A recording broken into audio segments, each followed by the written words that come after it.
सालाबादप्रमाणे यंदाही Arihant English medium स्कूलमध्ये आध्यात्मिक वातावरणात आषाढी एकादशी सोहळा साजरा करण्यात आला।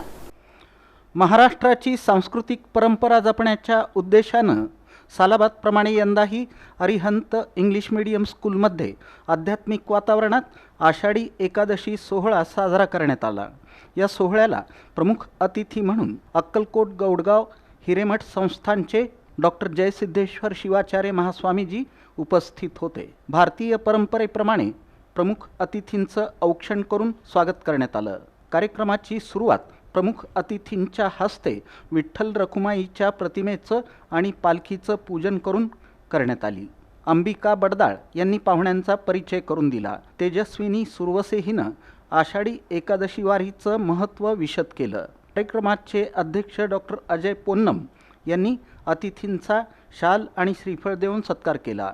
विठूच्या गजरानं बालवारकऱ्यांनी वातावरण विठ्ठलमय केलं।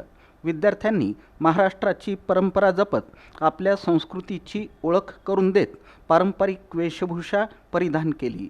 विठ्ठल रखुमाई आणि संतांच्या वेशभूषेतील विद्यार्थ्यांनी सर्वांचं लक्ष वेधून घेतलं। प्राथमिकच्या विद्यार्थ्यांनी संतांचा महिमा सांगणाऱ्या गाण्यावर नृत्य सादर केलं।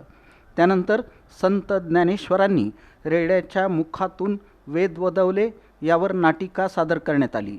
आषाढी एकादशीचा आत्मा म्हणजे रिंगण, टाळ, मृदुंग, अश्व, भगवी पताका आणि माऊलींचा जयघोष करत डोळ्याचं पारणं फेडणारा रिंगण सोहळा अरिहंतच्या प्रांगणात भक्तिमय वातावरणात पार पडला। पंढरपूरची वारी साक्षात अरिहंतच्या प्रांगणात अवतरल्याचा भास होत होता। ज्ञानोबा तुकारामाचा जयघोष करत हाती भगवे झेंडे धारण करून शिस्तबद्ध पद्धतीनं शाळेपासून निघालेली दिंडी हिरामोती टॉवर ते पिंडीपोल हॉस्पिटलजवळ विसर्जित झाली।